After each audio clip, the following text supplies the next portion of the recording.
Hi, guys, and welcome back to another episode of The Kevin Moore Show. Now, on today's show, I'm about to be joined by my guest, Virginia Warren. Now, Virginia is based in Australia, and she'll share her experiences as a lawyer and conflict alchemist.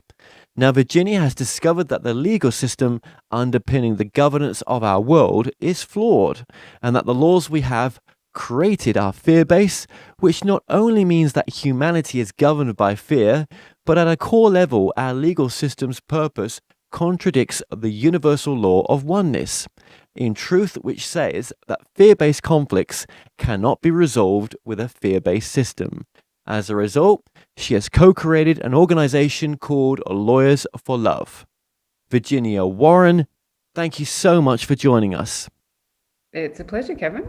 I love your show, so thank you for having me on. Well, thank you for reaching out. Now, when you reached out to me last, or the first time, shall I say, because we've spoken off air before, this is a really interesting concept. I've got to say that. Let me just get straight into the concept, or what you would say maybe is the most important message, and we'll sort of backtrack from there. The most important message I want to bring across right now is that we need to shift the way people are seeing life. Right now, I guess, and particularly in America, we're seeing this, that people are fighting. And if we keep fighting, there's no resolution to that. So what I'm saying is that if we start looking at everything from the perspective that I am right in what I see, and you are right in what you see, that's the very beginning of diffusing negative energy between you and I if we're fighting. So I suspect that that is probably the best place I could start this conversation. Most people can't see the other person's perspective at all. They say, I am right and you are wrong. And of course, that's what the legal profession is based, or the legal system is based upon. I am right and you are wrong. I want to win, you need to lose. I need to be validated.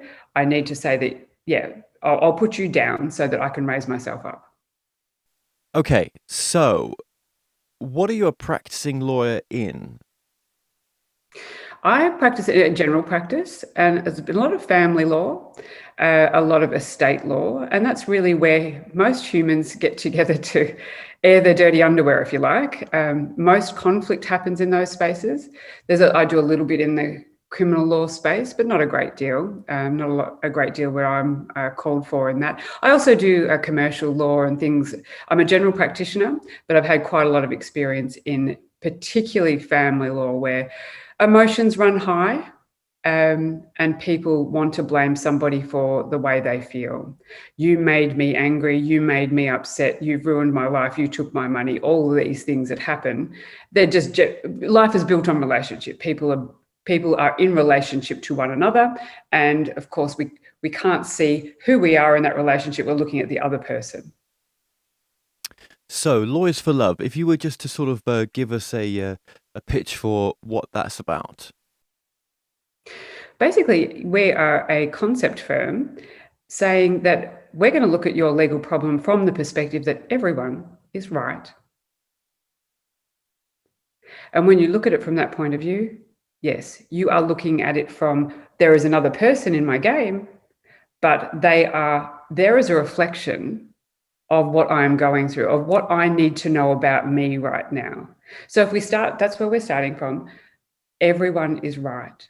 Do you want to continue there? I was just going to say, Lawyers for Love are based, if you want to go deeper in that, it's because law is based, the reason that Lawyers for Love came to be, and I don't know whether you want my backstory on that or why I got into this, whether that's helpful, but probably from the at the foundation of it, I had this situation where I found that I got into yoga by accident, although I'll say there's no accidents in life.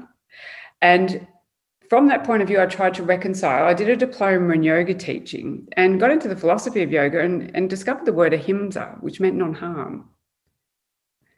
And that I found really difficult to reconcile with legal practice. How was I going to bring that back in and practice law? Non-harm.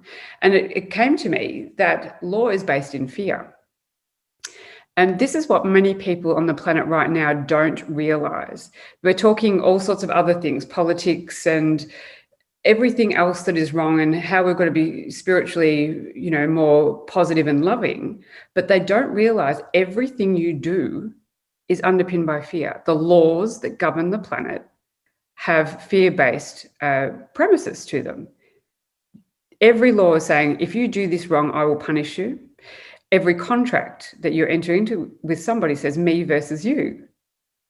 If you don't do what you said you would, and now you have to look at a point in the future and say, oh yeah, 5 years down the track, you and I are going to still be doing that, like marriage.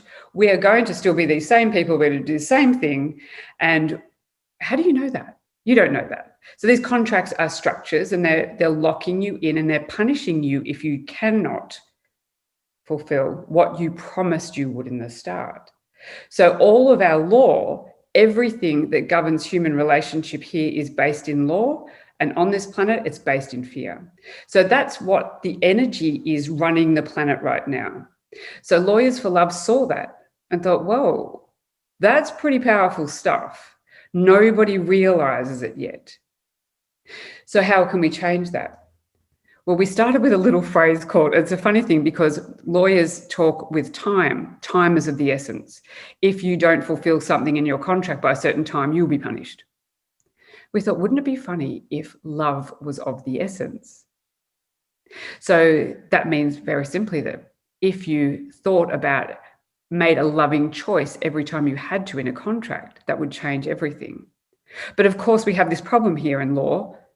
Nobody knows what love is, or they don't want to talk about it. I don't think love is mentioned anywhere in any law ever, because it's the scariest word to humans. And I think that's a fundamental thing about humanity is we are here to learn what love is. So of course it's going to be difficult for everybody to conceptualize love.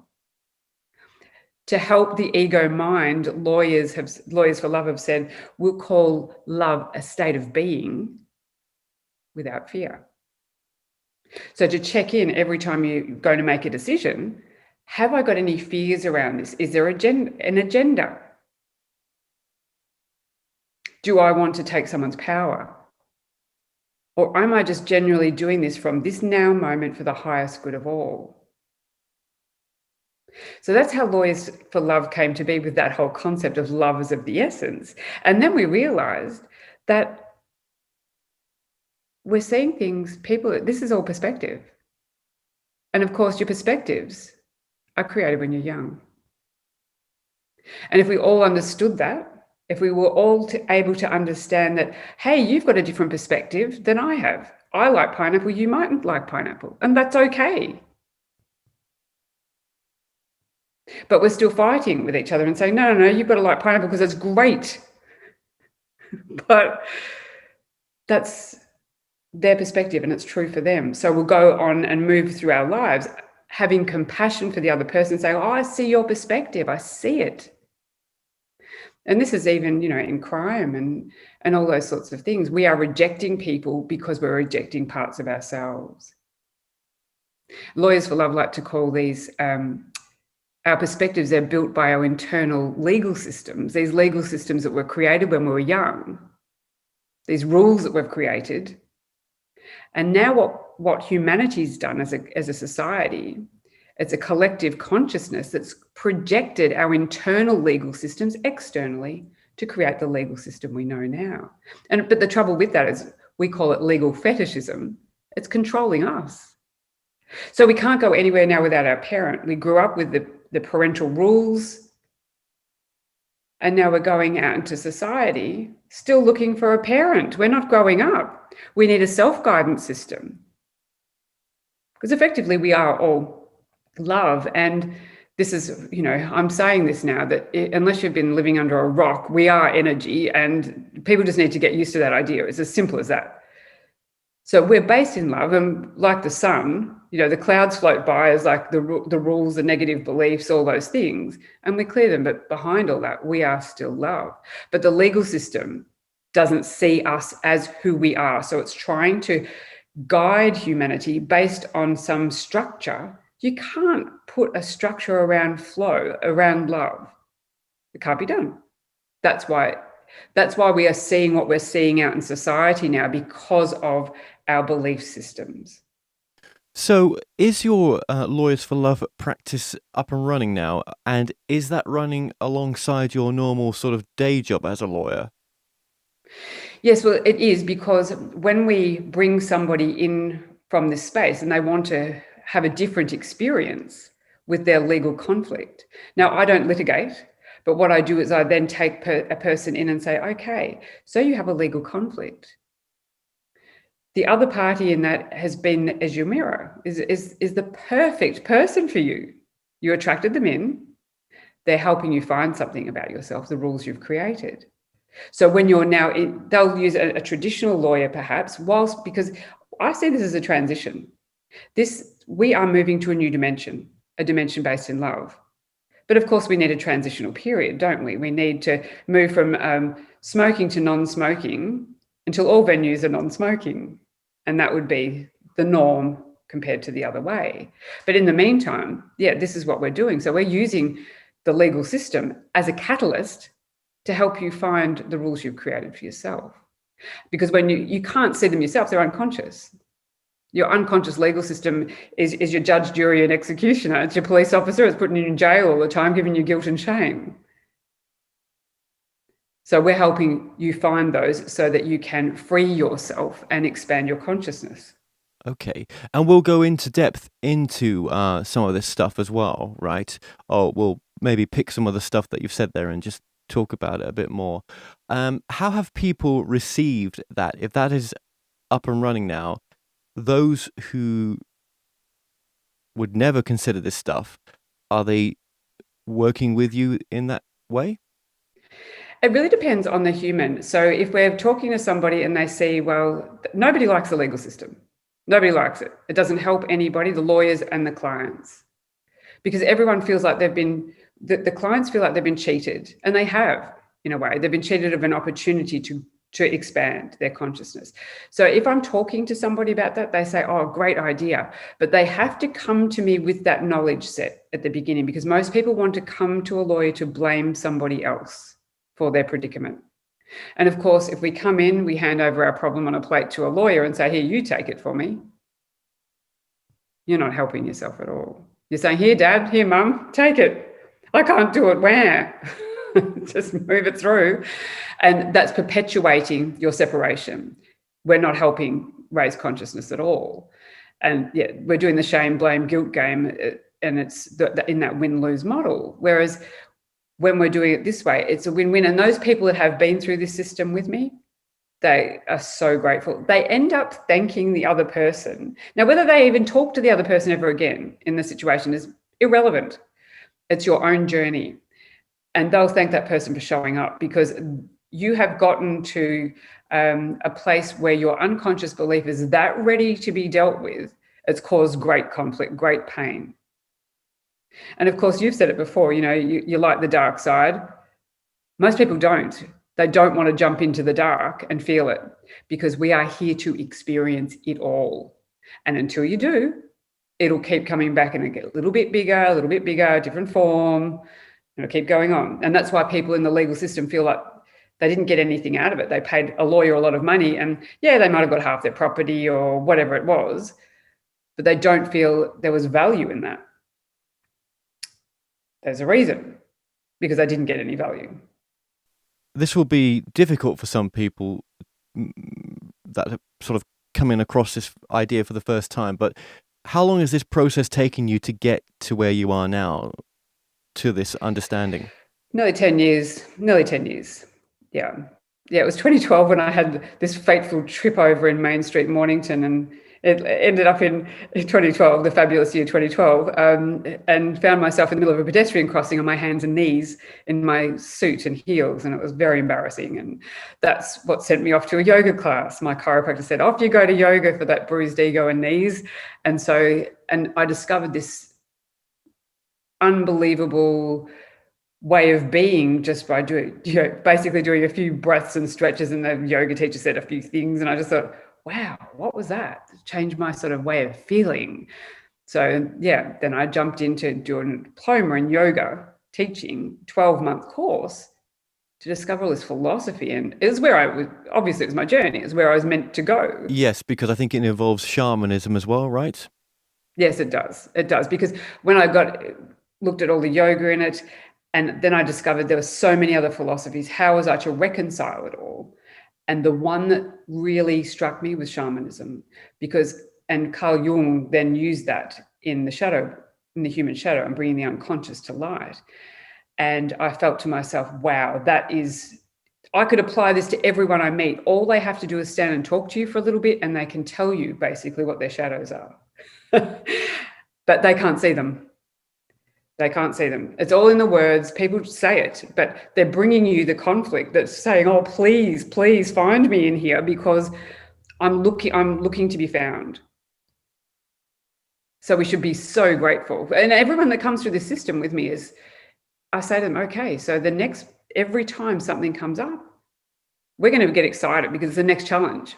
But you have to jump into the dark. You must feel the pain, because you disassociated from that when you were younger. You did not have the opportunity to experience those emotions when you were young, so you could emotionally mature. Yeah, I think on my beginning part of my journey doing these interviews, it was all a lot of love and light with people, that it was all very positive, but it didn't really, like you say, look at the dark side of the human nature neither.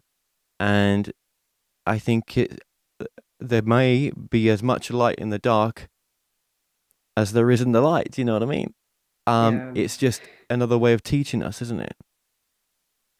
Yeah, because without the darkness, there can be no light, of course. Right. I mean, It's the yin and the yang, isn't it? Yeah. So, okay. And then you had this question come to you many times as well. So let's just go to a basic level then. An abusive relationship. Okay. yeah. And I've come to realize that any situation I've put myself in recently, no matter what the other person I think did or didn't do to me, or how much blame I want to put on them, that really it was all my fault, because I put myself in that situation in the first place from the very beginning of the decision of going into that, whichever that is, whatever, that could be situation. Yeah. Yeah. And I would never say fault, because this is the thing we're trying to avoid. We're not guilty of anything. We're here to experience. And you are right that we enable. A lot of the people that are calling themselves victims of anything out there right now, there is an enabling factor, and it's just an energy. That's all it is. So you've come through this life and you've been fragmented, and it might be, for example, a beautiful example, boys don't cry and girls don't get angry. They're beautiful rules that we've all been indoctrinated with as we've grown up. And so these two make a perfect couple when they're going to meet later on in life. The girl that doesn't get angry, she doesn't assert herself. She's a nice girl. And she has that rule, but girls are nice. So this girl, I'll take me for an example, because I'm the perfect example. I lived through this myself. And I might have thrown a toy at my brother's head, and my mother said, "You don't do that. Girls don't do that.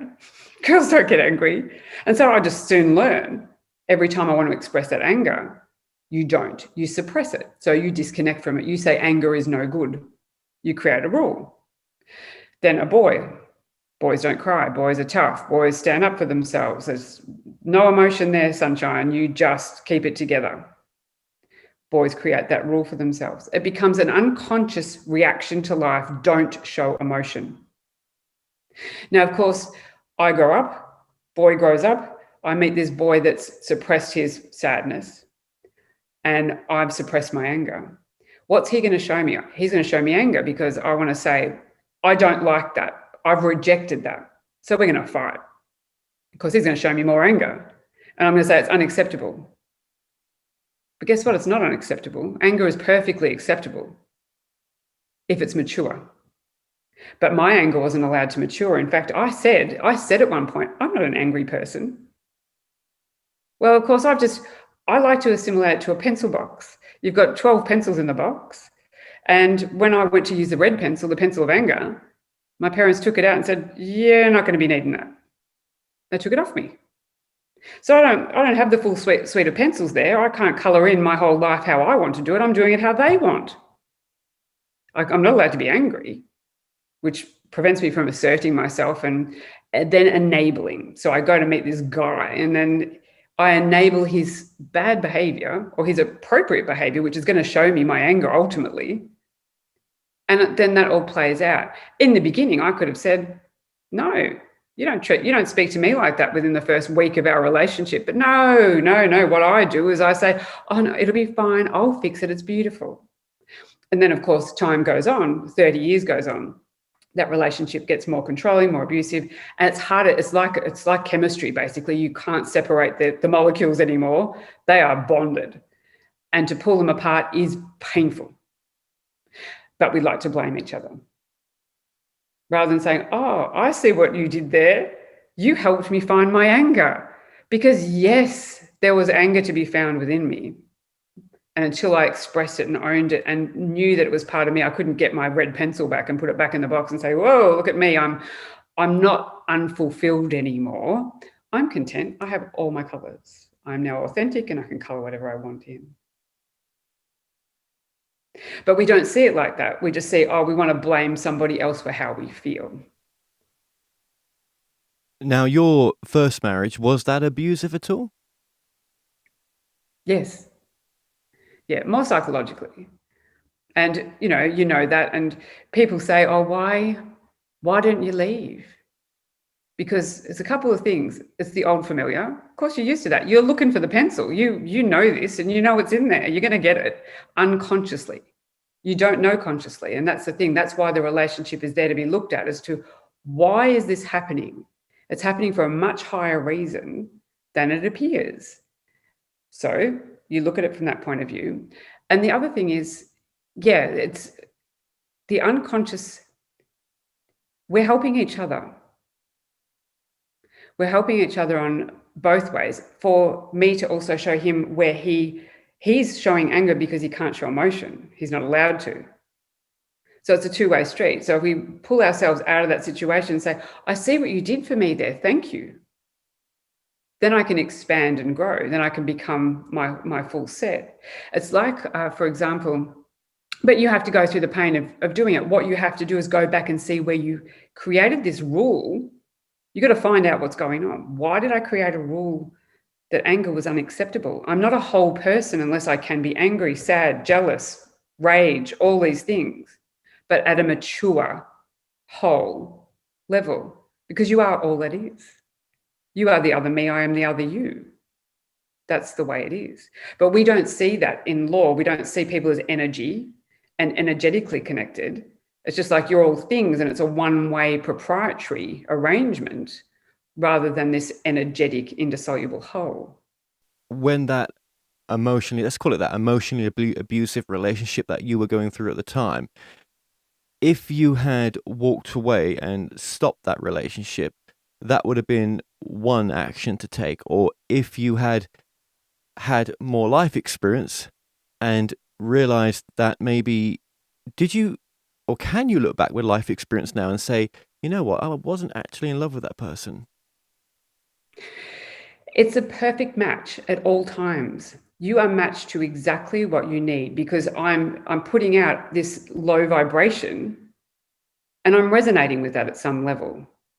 I resonate with that. So I will always attract that whilst it's there. That's why if you don't resolve it and you don't find the rule, you don't find that negative energy with you, you will go and repartner again in exactly the same way. It might look different to start with, but it will end up exactly the same. So for example, I did leave that relationship a couple of years prior, but I left it out of fear.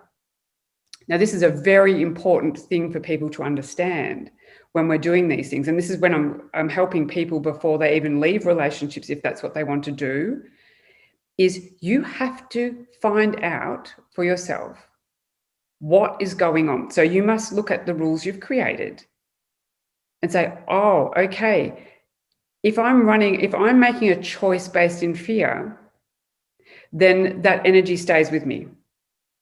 And that's what's happening in the legal system presently. So people are running to the lawyer, here I'm running away, and that energy continues with you. But if you stay, and which I did the last time around, and just said, okay, I see what's going on. I have all my pencils back in the box as far as I can see, because you can only see what you can see for yourself. That is a better way to go. Then you understand, okay, I'm not going to repeat that pattern again. So now I'll meet a more suitable partner who is more aligned with my consciousness level now. I see. And that's the guy that you're working with for Lawyers for Love with? Yes. Yes. Okay. That's right. Okay. We met on that basis, yeah. Could you have met someone that wasn't on the same consciousness and it could have worked, knowing that you've owned your issues with anger? I don't think so. From my point of view, I certainly was not in a place where I thought, I think it's just been there's been a lot of time and I've done a lot of work on myself. It's not working on yourself. It's just appreciating yourself. It's not this constant job. This is what a lot of people do. I'm looking for all the trouble. No, it's nothing to do with that. It's just every time a negative emotion comes up, oh, what's that about? It's being so self-aware that I can see if someone's talking to me, where they're at. And it really has to be someone at the same place. I don't want to play anymore. Don't want to play. Otherwise, you're a nice person, but yeah, don't spend a lot of time in my space, because I'm quite content with it. And this is the difference. You become very content with who you are. And you don't need, it's like you don't need someone else's power anymore. You don't need to get their red pencil. You got your own. Excellent. And so you're very content. So you need another person that has all their pencils as well to feel that contentment together. Yes. Yeah. Well, I think there's many reasons for, wanting to be with someone, I guess. But from that perspective, it's very different. Okay, I want to move away from this, but this is important because it's all based on relationships, the kind of work that you do. Going back to when you first met that person in that first relationship, could you go back and think, well, actually, I've, like I said before, only got myself to blame for everything that occurred from the moment I said yes to getting in a relationship with that person, right, to the final few arguments or every argument that took place or whatever chaos it was, right? Had you known yourself more from that perspective you're talking about, your alarm bells would have gone on in the first place. There would have been signs there that you would have recognized. That's right. You wouldn't have seen that as an attractive option. You see, because if you're resonating on the same frequency of a low consciousness, at some level in you, you're resonating together. So that's attractive. But from fear, when it's a fear-based choice, that's yes. Right. Yeah, it's like a tuning fork. It could tune at any frequency. And most people on the planet have got low frequencies somewhere on the fragments in the rules. So you will attract somebody at that level, because it's your work. That's how you're going to find the missing parts. And it's poetry. It's magic. So you could say it that way. Then the more emotionally mature you are, then the more, I guess you could turn that into the more you wouldn't need the rules, but the more you would be in alignment with going in a direction that's the right direction for it. And that's not saying that there's not conflicts in your relationship now. There's not testing moments. No one's saying that. I don't think, are we? We're saying that it's how you deal with it. It's always your reaction to life. Your reaction to life is your life experience, full stop. So even if, I think you're deluded if you think you're going to be in perfect harmony with everything and everybody every day, because otherwise I don't think you'd be on the planet. So it is always how you're seeing your life and how you're reacting to it. And if you can react from an opportunity of, wow, why did I feel like that? Rather than why did you speak to me like that? It's got nothing to do with them. You could say anything to me right now. You could call me the worst person on the planet. You could try and kill me. It doesn't matter. It's my reaction to what you're doing is what matters to me and how I experience this life. Because people talk about karma. I love this. I just love this. People talk about karma. And all I say about that is karma is your reaction to life. If I see you as bad and everything is bad, then that is how I experience life. So I'm experiencing the bad thing I see. If I see it as good, then I'm experiencing it as good. It's as simple as that. It's your reaction to it. Your choice, how you react, your choice. But some of us, our choices are limited because as we're growing up, the rules have been created for us. So I can only make a choice based on what my parents told me to do. Don't cry, don't get angry. So I can't make that choice.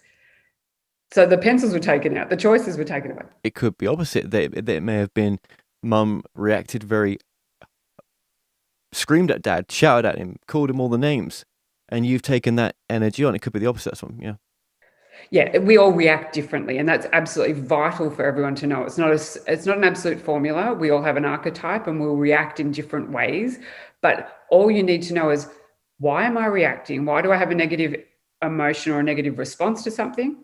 If I do ever have a negative response to something, it's because I'm carrying a rule. It's our own work.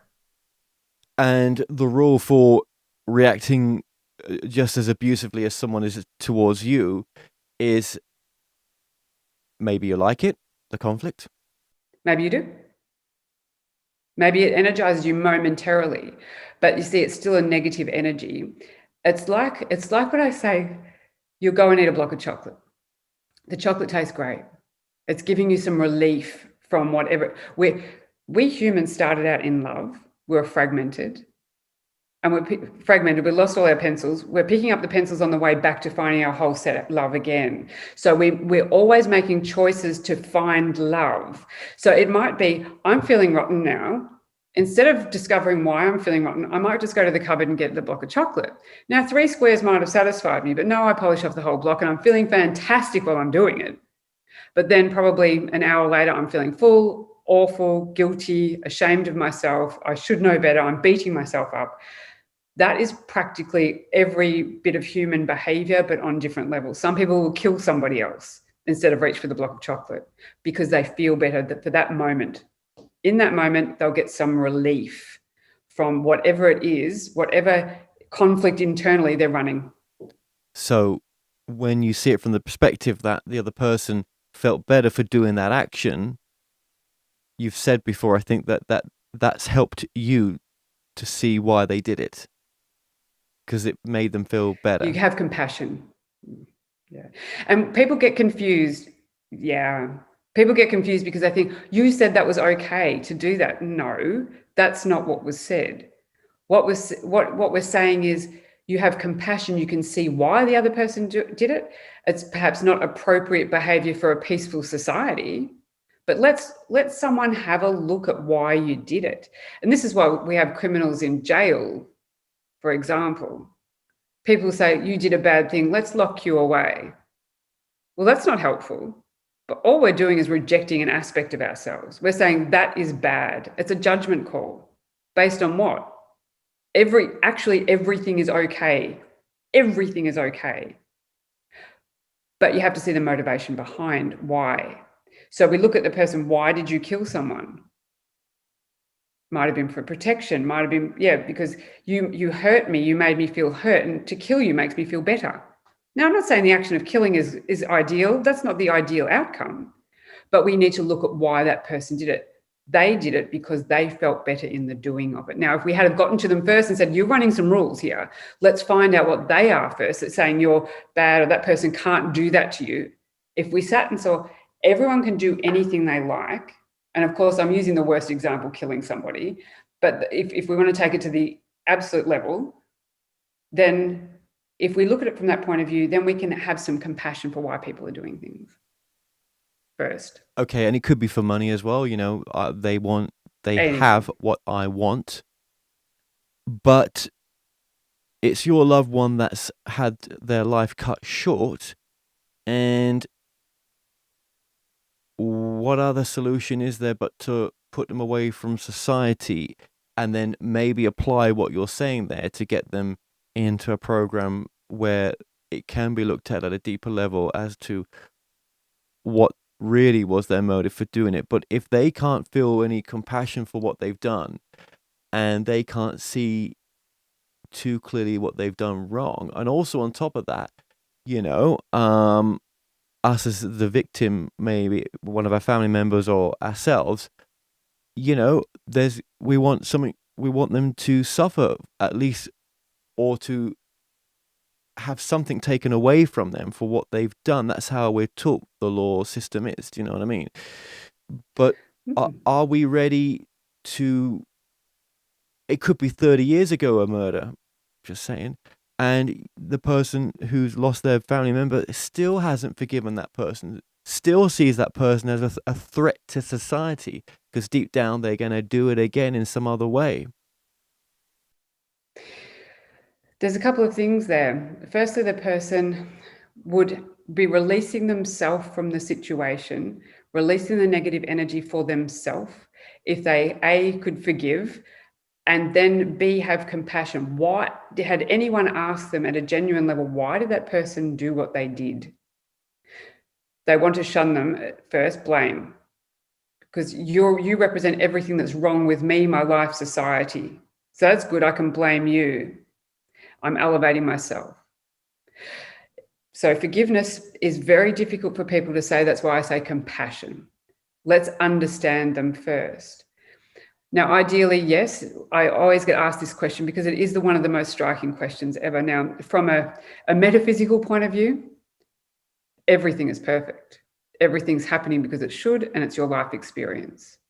Now, if you hang on to that, you are basically, you'll put yourself in a position where you're never going to enjoy life ever again if you are carrying that victim mentality, and you'll keep attracting that energy to you. You as a person, if you're feeling victimized and angry toward that person, you need to ask yourself first, stop, just pull that person out of the equation for a moment. Why am I feeling this way? I need to blame someone for something. They're ideal, of course. I'll focus on them and the negative energy. They hurt me.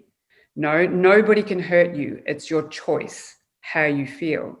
So you'd have to take it back to a point in time for you. No, I'm not even talking about the person in jail. For you, where did you get this belief that you're a victim? This is much of society right now, let me tell you. And it's crazy to me, all these people still, and society, groups are walking around as the victims of the world. What do they want? Do they want to kill off everybody else because they've been victimized by some other group of members of society? I don't understand it. That's not the solution. The solution is coming back to self. Why do I think I'm a victim? What would I have to believe about me to be true for this situation to arise? Yeah, but I mean, some of these serial killers that have bloody diced and sliced their bloody victims up into pieces. I mean, how are you going to feel if that was your relative that had gone through that? I mean, Oh, that's not a good feeling. I'm not, and we're not saying that that's good. That's not saying but that's a good action what do you at do? all. What do you do with Ted Bundy then? Someone like him? What? I mean, Well, I'm not a psychologist in that point of view, and I don't think everybody's going to. This is for the majority of society. If so, you lock Ted Bundy up or whatever happens, and then you've got a jail with a person in there. That's fine. Do that. We've got choices in society. Or we look at the cases and say, okay, why did you do it, Ted? But look deeper into Ted. Now, Ted might be so broken that we'll never fix Ted. And we're not fixing Ted, by the way. Ted's healing Ted's self. But this is Ted's journey for some reason. This is Ted's journey. Did anyone look at Ted's journey? Why did he get to be like that? And we all see, we're beaten up as children, all these things. We've all lived it. I lived it too. So we've all lived these horrific stories. Some people play them out in different ways.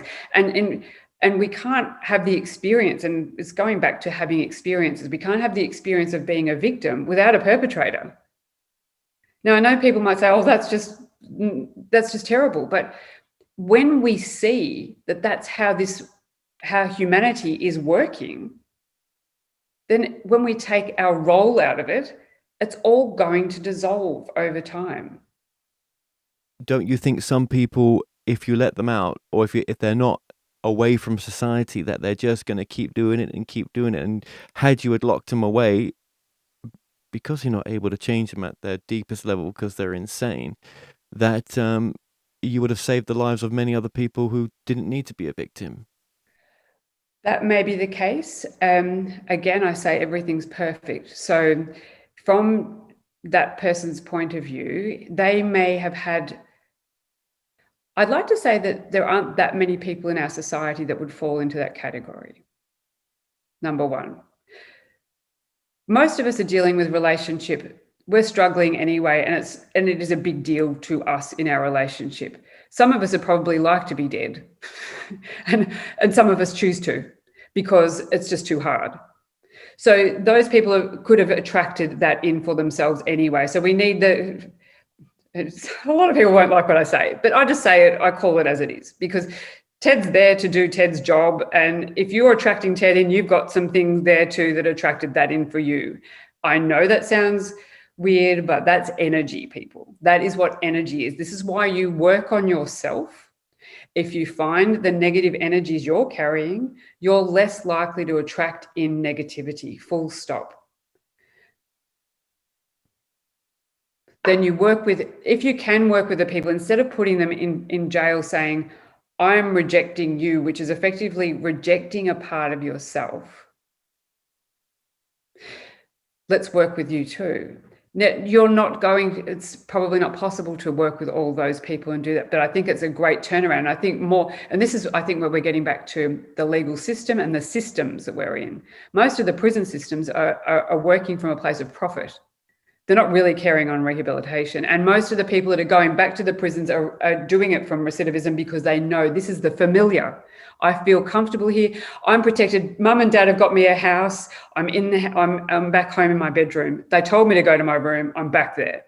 They're playing a pattern. Not just that as well, is that you do a long stretch in there, say 10 years, and that can last a lot longer sometimes because you cannot get back through parole because of the things that you've committed within prison, whether you've joined a gang, whether you've slashed this or that person's bloody neck, or you were involved in a riot, or you're sneaking substances in which it shouldn't be. You get into a whole different culture of society in the long-term prisons, and they stay in for a lot longer than what their initial sentence was.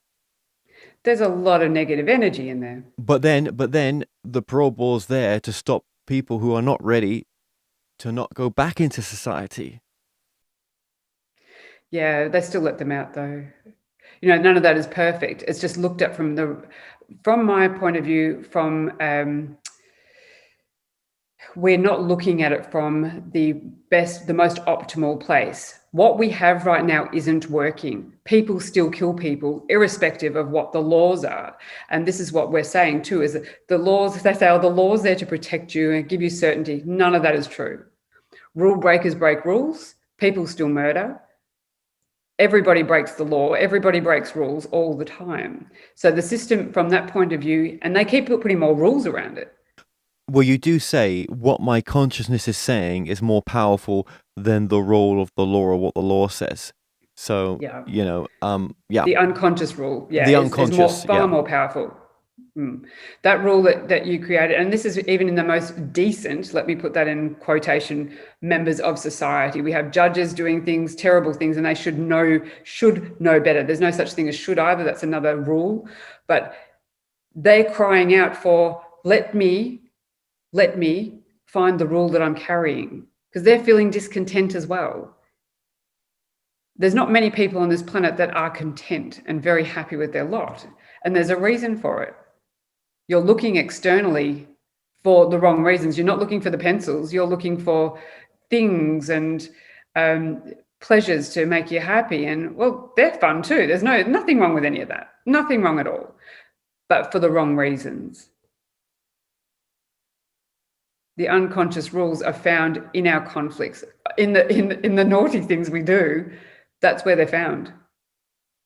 Why do you want to kill someone? You've got power over them. I mean, because you felt powerless, because they took your power away as a kid. Yeah, we all play it out differently. We all are playing a different game, and we play it differently. So give us a quick scenario then of your type of courtroom. Okay, so a group of lads have got together. They've raped a woman, young lady, whatever it may be, right? Whoever it may be, and how would your court case go for that? Well, the funny thing is, it wouldn't be a court case, for example, because there's no judgment anymore. in this ideal utopian idea. Now, of course, that's just utopian right at this moment, but transitionally, I like to look at it the way shamans would, and that you get elders around to say, what is within us, elders, as representatives of this community, that's reflected in you? Because we are all responsible for everybody's actions. And by that, it means that I must have negative energies within me too, to allow that to resonate in my society. So I need to work on myself first, always working on self, raising my consciousness. Right, but then those people that have committed that act, how is that raising their consciousness? Because we are all one. If we are in that, and of course you take them away and you ask, well, why did it happen? Number one, why?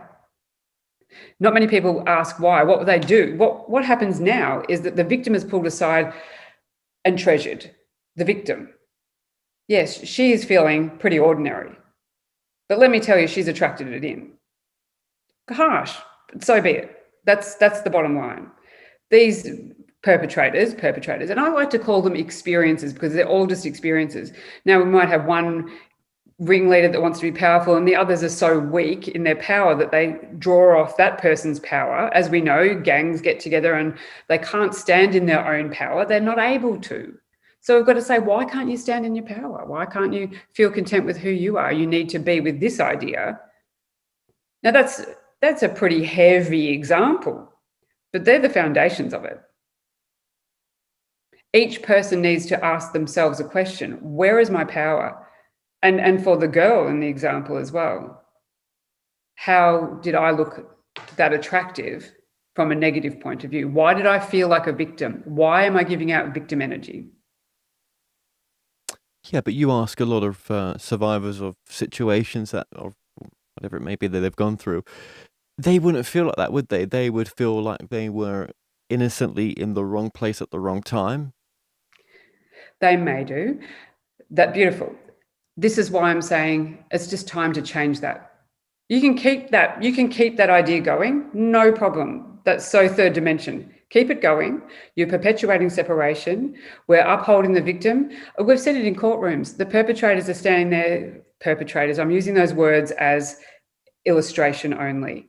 But they're standing in a courtroom. Nobody came to their assistance. They were crying out for help too. Someone might, I know this, I don't know why people go to rape and murder as the ideal scenarios, because some people can be so hurt by words and it can crush them. They can kill themselves over it. And so they're all the same. It's all the same. It's just they play out differently. And so it's an alternate platform. It's an alternate way of, let's take our society forward from a different point of view. We are not resolving anything. I think we can see this in politics now. And what I've seen in politics recently is like, oh, thank goodness that's all over. But everyone was hating on situations. I'm thinking, you didn't leave the situation with any love energy in that at all.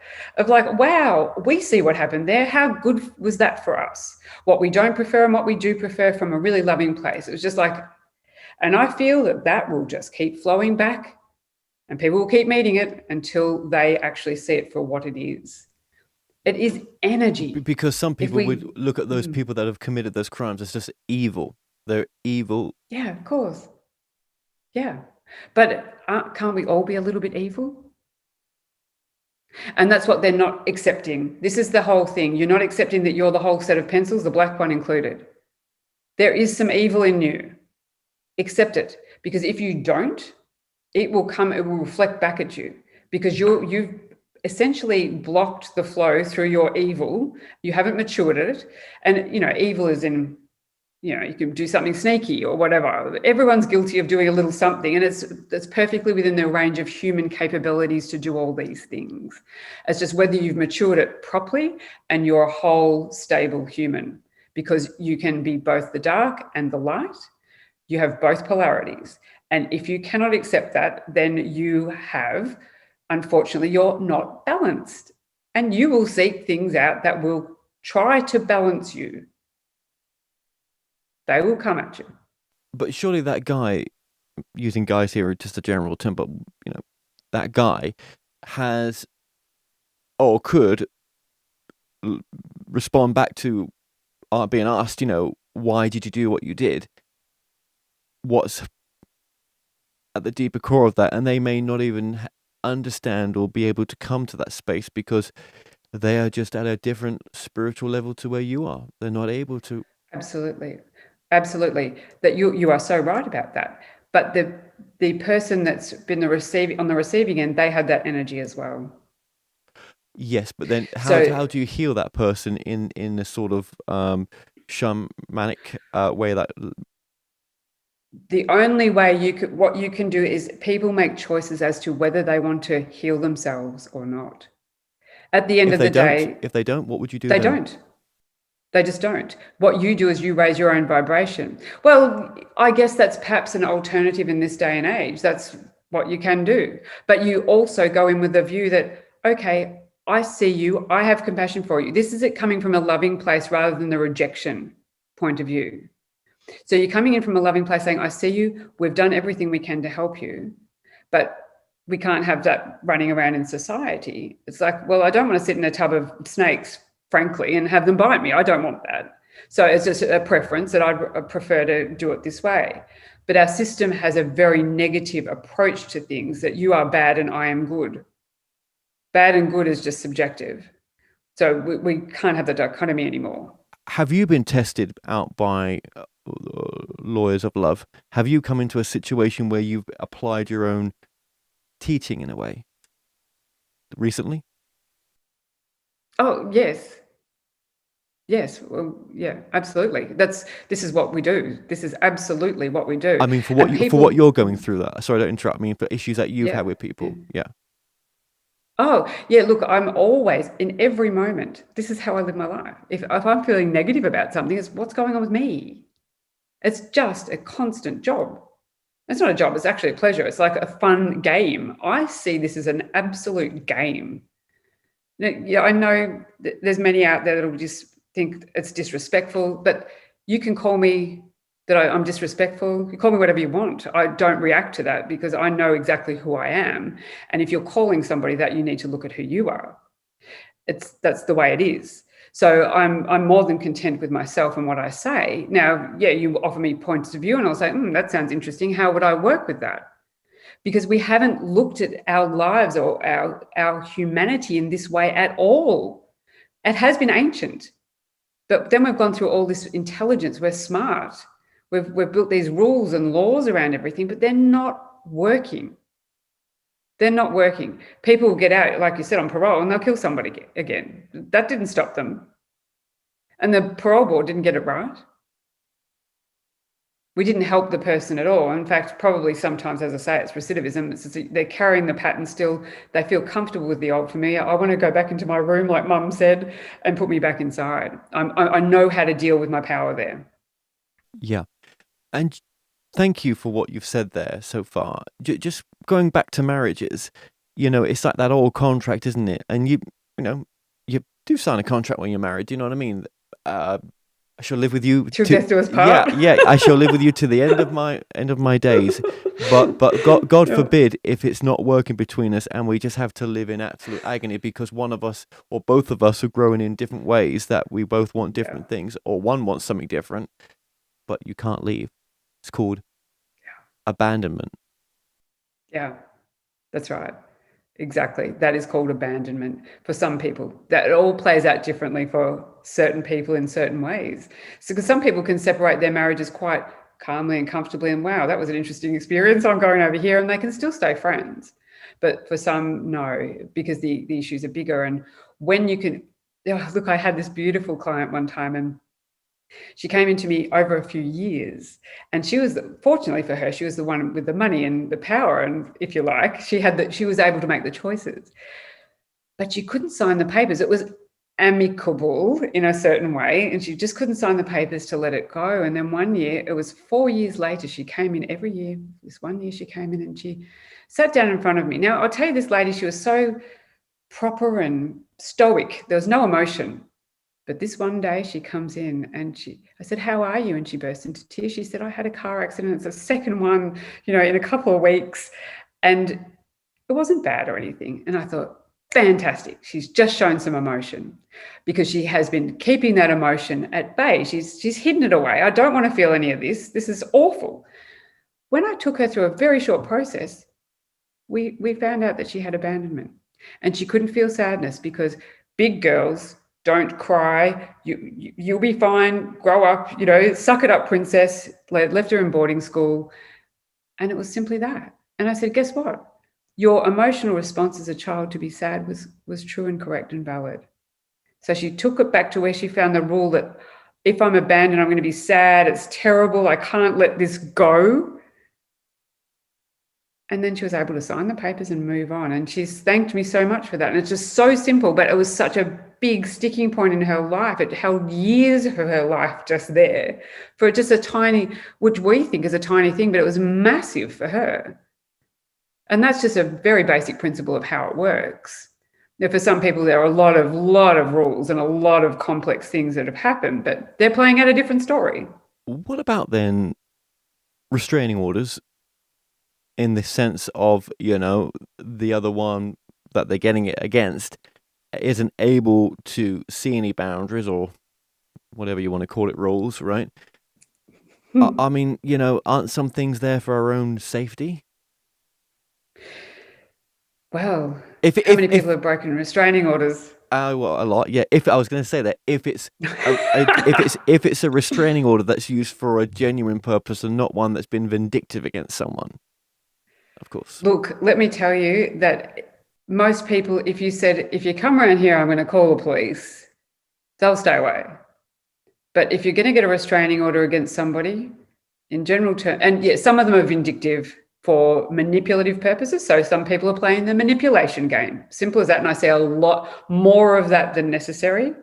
The people that are genuinely in need of a restraining order, that person will breach the order. I can probably guarantee it. So the restraining order means nothing because I wasn't able to put up a boundary between me and you at the start. I've got to learn to do it. Now, it may cost me my life. It may. But that's how far I got into it before I realized. And that's just the game I was playing. So it's so different for everybody. So yes, you have the manipulators playing. You have the people that are genuine. They didn't need the order for a start. So it was just a bit of fluff for, oh yeah, he's scaring me. It is. And it horrifies me that as one court, I remember one court saying, yeah, they hand out restraining orders like lollies. But they don't have the time, you see, because the system is just not working for what on earth do you need that for? Let's get the two of you together and find out what rules you're carrying to even want this nonsense. Let's do it differently, completely differently. Wipe that system out. Of course, you can't do it immediately, but let's all start from a different approach if we can and work with what we've got to change it slowly over time. But then it might be a psychopath. That's a real, genuine psychopath. It could be. That's got to be... Yeah. They would be needed or something along those lines would be needed for someone in your society for that issue. No? Yes? What do you mean? Okay. Needed. So if someone's a genuine psychopath, there's no getting around them with the way that you're putting these ideas across of how to deal. Like I said, yeah, that's the minority. I know, but just to keep people to know they've got some protection there. Do you know what I mean? They don't. This is people don't have protection. You attract in what you're going to attract into your life. As I said, the person with harsh words can make you want to feel suicidal. Is that a different to a psychopath? I don't know. I don't think so. Some of our mothers are psychopaths. They just do it in a kind of way that looks smiling on the outside, but you want to kill yourself. So this is just a horrific picture, like the giant spider in my bedroom, that people like to play out. Let's look at it that it's all the same. Okay, well, let's just go to emotional abuse then. So if someone is being emotionally abusive, which is a bit tamer than some of the subjects we're talking about, right? And much more common. All the same. And more common, right? Yeah. You're saying that person who's being emotionally abusive to me, there's issues within me that I've not dealt with that are why I'm feeling so upset and torn by it. Or Mm. are you also saying that if you took responsibility, that you put yourself in a proximity of a person like that or in a relationship like that in the first place because you made a decision somewhere along the line out of fear, and if you traced it back, I bet you could, right? That you wouldn't even be in it in the first place. So if you just took acceptance for even for that decision, then it's all your fault in a non-judgmental way. Yeah. Yeah. Again, I don't like to say the word fault or blame or guilt for anybody ever, because it's not. It's just the game we're playing. We are attracted to the person we're attracted to because of the energies. We match. Simple. Now, yes, the emotional abuse is no different to the psychopath that's out there with a knife. Just some people are using the pen instead of the actual knife. No different. Yeah. Yeah, no different. So it's me, take responsibility. I like it to say it like this. I like to look at my ability to respond. So how am I responding to this? Am I drawn in every time that person says something nasty to me? Am I drawn in? Yeah. If I am drawn in, then that's, whoa, why am I doing that? And that's perfect. It's like the trigger. Yes, thank you. All right, what have I got to look at within myself that's drawing me into this? I created a rule somewhere where if you say, I'm stupid, for example, that's a classic one for lawyers, because lawyers try and be so smart and they've got all the certificates and stuff. Call me stupid, and then that'll trigger me. Like, no, I've got a degree in this and a PhD and what have you. Probably because, and then someone will say it to me, and then maybe I'll get triggered by that. And that's painful, so painful. But where did I create the rule? School. Oh, once upon a time, I was, school, anywhere, the tribe. I call them the tribe. Parents, aunties, uncles, parents. You could have done better on that test.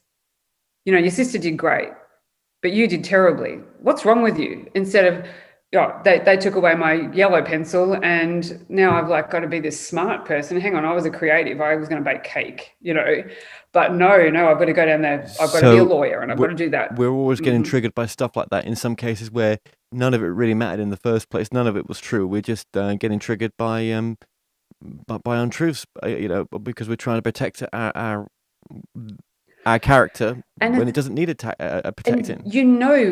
The most beautiful part is you did good. You let them take your pencil because they have the power. So you kept yourself safe in that environment with your parents. You didn't argue with them. You just did what you were told. You're going to be clothed, fed, loved. That's what you did. You did good. And when we go back to that place and say, hang on a minute, they told me my sister was smarter than me and that I was stupid. Hang on a minute. No, I was actually smart because I could do this and that. And when you go back in time and validate yourself then and say, and I was also smart because I followed their rules to keep myself safe. But when you're an adult, you can go out into the world and drop those rules. You don't need those rules anymore. I actually can go be a baker if I want. And that's cool. And I'm authentic and I'm doing what my passion is, and I'm in love with me again. But these are the beautiful fragments. So basically, with all this that you're putting together with lawyers from love, am I getting that right? Lawyers for Love, yeah. Lawyers for Love, sorry. Really, we don't need a lawyer if we were going down this road. That's right. Yeah, but obviously you will for the time being. Yeah. But obviously, I mean, the old saying, isn't it? Oh, the only one that ever won in any of my cases was the lawyer. He was the one that got paid, even though they may have got what they think they wanted at the time, like half the house, whatever it was, whatever. It could be a business. It could be a business. Yeah. But then again, if it was a business disagreement, as in they took my idea or my patent, right? Then you have one, because maybe in the court case you did win and you got everything off that other company and you made money from what you did by going to another company to sell the idea to. So you actually won one all the way across there. So the lawyer and the law was great. Maybe, but why did you get into the conflict in the first place? Yeah, but they're not going to ask why that, did someone take so? Why do? Yeah, they're not. But you'll play it out again. Why? This is what it's really important for. Oh, it's going to play out again in a different scenario. Yeah, it will. Like, why did I allow someone to take from me, or why did they steal from me, or whatever it is? It doesn't matter. It's all rules that you're running. You're in a conflict that reflects the internal conflict that's going on. Who was the one that made that 1.5 million? Ching, I did. See you later. Do you know what I mean? It might be like, maybe now, maybe later. You'll just see what happens Or because we're running the pattern. the pattern's repeating in my personal life now. Shit, he got the 1.5 million back in a different way. Do you know what I mean? Like it got taken That's from right. one, and it got given to someone else. You know, If we look back at our lives, honestly, we can see how these things have played for us. We can see them when we see the unconscious. But a lot of people are asleep. They're not awake at all. They're not awake to who they are. They're sitting there asleep and just going through their lives and blaming everybody for their misery. And, if COVID taught us anything, it was to sit inside and start feeling some pain, start feeling it, because that's where it's at. Start put feeling that because 24-hour news cycle on. Come on. yeah, You know, yeah, that's right. death toll Exactly. today is this. Yeah. Yeah, I know. And the truth, what's the truth? The truth, this is the thing I'm also saying is the truth is yours only. That is what is true. Look. I mean, I feel sorry for anyone that's lost their life through anything like a pandemic or anything that happens out there. Of course, I have sympathy. Of course, I do. What we're saying here is, obviously, like you say, where are you going to shine from getting out of a low level of being depressed or upset or constantly in that dark place? It's difficult, isn't it? But I guess, like someone said to me not too long ago, is everything okay right now in this moment? Yes. Yeah. Was it okay yesterday or a few weeks ago? No. Is it going to be okay in the future? That scares me. But is everything okay right now? Yeah. Yes. Well, let's maybe stay here. And it's how you play the game. How do you want to play? Your choice. You can play in the dark zone. Stay there. That's fine. I'm not wanting to change you for anything, but thinking, well, there's a lot of people that want answers to life. And there are some. Just shift how you're looking at it. Look at everything as a catalyst, as an opportunity. Yes. It's very interesting. And how much resistance have you found to your idea? Or maybe... Well, yeah, love is not a favorite word amongst the law. However, that said, I have lawyers that have connected in with Lawyers for Love because it's a network. It's just a network of people that want to do things a little bit differently. They're just sick and tired of the way it is. They're depressed. They're suicidal. Lawyers are, and people go boo-hoo, but it's really just a day job. There's only a very few lawyers, like the psychopaths that are killing people out there. There's only a very few lawyers that are at the top of the game and driving the Porsche and doing all that. Most of them are just process can workers. I just say, I just don't know how some of these lawyers would or could represent the murderer in a sense, and in their head think, yes, of course, you're innocent. I believe your story. They can't believe it, surely, but it's what you have to. If you're the defense lawyer, then your client is as innocent as the person that's been murdered. It's again perspective, isn't it? It's just say my client's right. We are told to go and defend to the best of our abilities. So we're looking for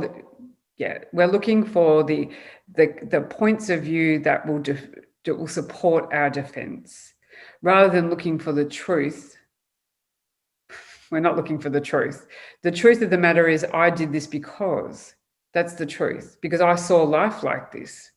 That's the truth. If we can come in from that point of view, we're helping everybody see truth.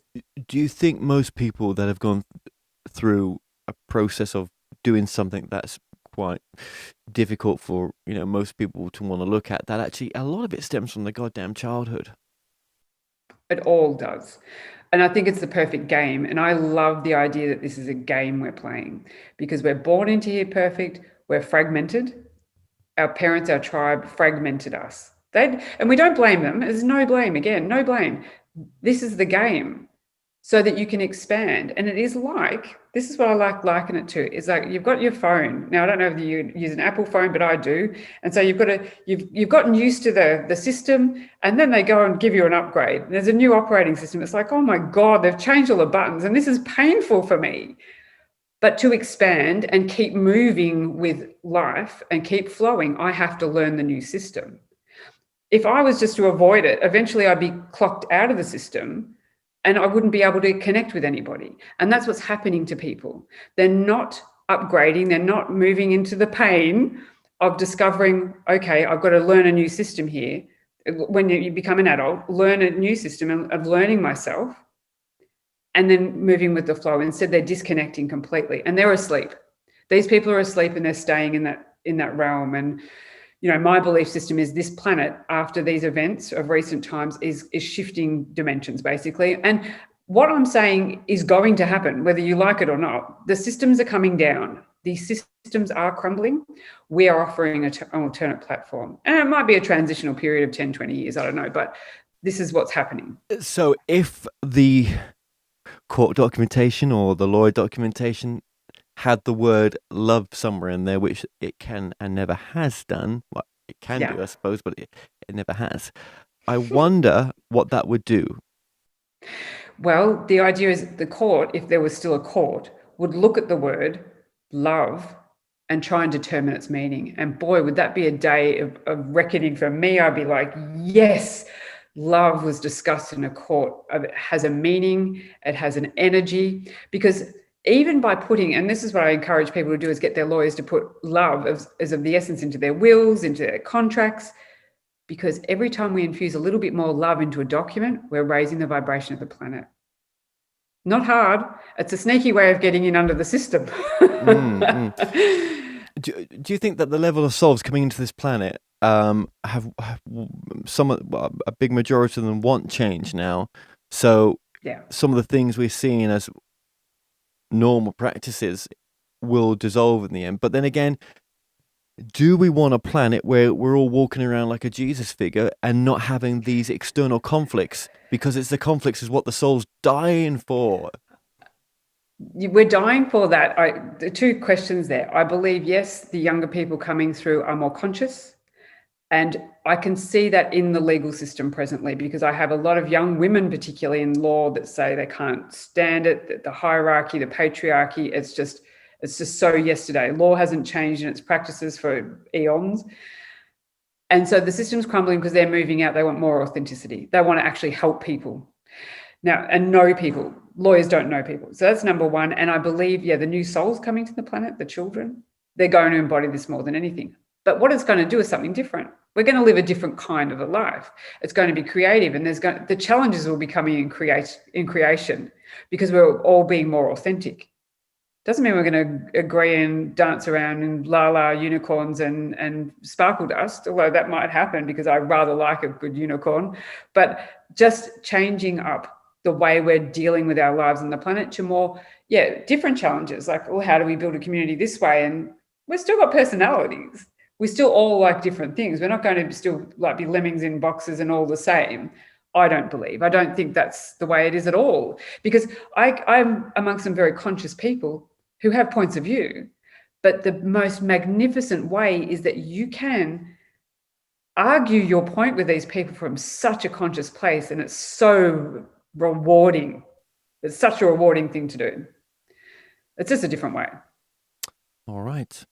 And now your website's been coming up on the screen all throughout this interview, but your website is? www.lawyersforlove.love. Just to put a bit more love on the planet. No, it's great. And I will be very interested to see how you grow and what you do from this, because, it's interesting that you're putting yourself out internationally, because obviously you're based in Australia. And I said that in the intro, actually. I didn't say it elsewhere in the interview. But you're getting feedback from lawyers all over the world, aren't you? I have lawyers joined in with this idea all over the world, because love really, or love is a state of being without fear. And people don't want to be fearful anymore.